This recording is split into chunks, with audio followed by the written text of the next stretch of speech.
और गांधीनगर सीट से केंद्रीय गृह मंत्री अमित शाह बतौर बीजेपी कैंडिडेट नामांकन दाखिल करने पहुंचे हैं। ये तस्वीर इस वक्त आपको दिखा रहे हैं। गुजरात के गांधीनगर से नामांकन दाखिल करते हुए अमित शाह की ये तस्वीर, चेहरे पर मुस्कुराहट और कॉन्फिडेंस लेवल काफी हाई नजर आ रहा है उनका। तो इस वक्त की ये बड़ी खबर और सीधी तस्वीरें भी आप तक पहुंचा रहे हैं। गांधीनगर सीट से अपना पर्चा बताया जा रहा है। बस अब से कुछ ही देर में केंद्रीय गृह मंत्री अमित शाह जो है वो दाखिल करेंगे, पहुंच चुके हैं वो, और से जब वो नामांकन दाखिल करेंगे वो तस्वीर भी आपको दिखाएंगे। और जैसा मेरी सहयोगी ने बताया कि कॉन्फिडेंस लेवल इस बार बीजेपी का बहुत हाई है। और इस कॉन्फिडेंस की वजह क्या है, क्यों इतना ज्यादा बीजेपी का जो कॉन्फिडेंस लेवल है वो लगातार बढ़ता जा रहा है, इसको मिथिलेश जी ज्यादा अच्छे तरीके से समझा पाएंगे। मिथिलेश जी अपनी बात पूरी करते रहिएगा और ये तस्वीरें भी लगातार हम दर्शकों को दिखाते जा रहे हैं। केंद्रीय गृह मंत्री अमित शाह अपना पर्चा दाखिल कर रहे हैं। मिथिलेश जी, उत्साह बीजेपी में हाई है क्योंकि लगातार 370 हो चाहे राम मंदिर हो, इन सारे मुद्दों को बीजेपी भुनाने की कोशिश कर रही है।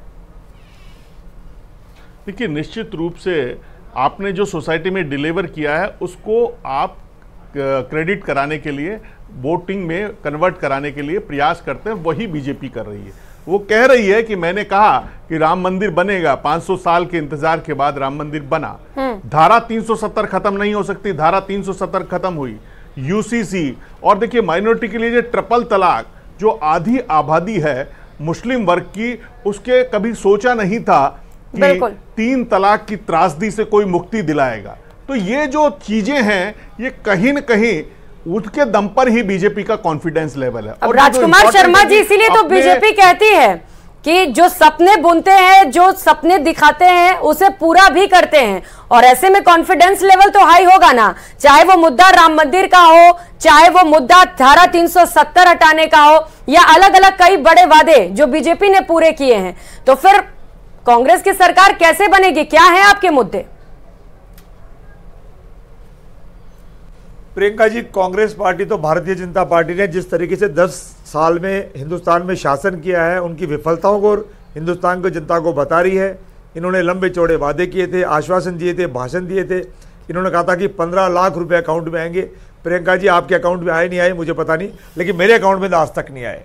इन्होंने कहा था अच्छे दिन आएंगे, आज तक नहीं आए। इन्होंने कहा था 2 करोड़ लोगों को, नौजवानों को रोजगार देंगे, आज तक नहीं दिया। इन्होंने कहा था किसानों की आय दुगनी करेंगे, आज तक नहीं की। तो भारतीय जनता पार्टी केवल आश्वासन और भाषण देने का लगातार हिंदुस्तान में काम करती आ रही है। और हिंदुस्तान की जनता बहुत बारीकी से सुन चुकी है, समझ चुकी है। तो हिंदुस्तान की जनता ने इस बार तय कर लिया है कि भारतीय जनता पार्टी का राजकुमार जी 15 लाख वाली बात कांग्रेस बहुत ज्यादा बोलती है। जरा एक बार वो पूरी लाइन बताएंगे कि जब ये भाषण दिया गया था, बात कही गई थी, तो पूरी लाइन क्या थी? आदरणीय, जब ये सत्ता में आए थे तब इन्होंने 2014 में भाषण दिए थे, अच्छे दिन लाएंगे, काला धन लाएंगे, 15 लाख रुपए सबके अकाउंट में जाएंगे।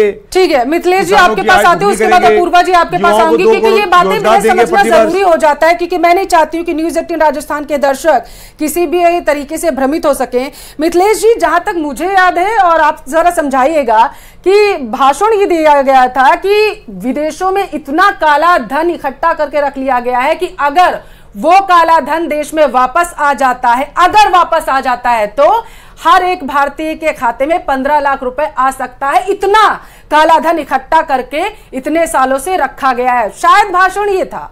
मिथिलेश जी एक बार जरा क्लियर करिएगा, उसके बाद अपूर्वा जी आपके पास आते हो। देखिए, निश्चित रूप से जो स्विस बैंक की सूची आई थी, और उसमें जो जमा पूंजी है उसका आकलन करके, और उसका कैलकुलेशन लगाकर, और जो सांख्यिकी है उसके आधार पर कहा गया था कि अगर विदेशों में जो कांग्रेस के नेताओं ने अब काला धन जमा करा रखा है, वो सारा काला धन आ जाए तो हर हिंदुस्तानी के खाते में 15 लाख रुपए पहुंचाए जा सकते हैं। ये नहीं कहा था कि हमारी सरकार बन गई तो हम कोई ऐसी स्कीम लाएंगे कि हर हिंदुस्तानी के खाते में 15 लाख। लेकिन जो राजनेता होते हैं वो अपने हिसाब से उसको परिभाषित कर लेते हैं। लेकिन सच्चाई यह है कि वो ये कहा गया था कि जो काला धन स्विस बैंक में उस समय सूची भी जारी हुई थी, तमाम उसमें बड़े बड़े फिल्म स्टारों के भी नाम थे और कांग्रेस के कई चेहरों के नाम थे।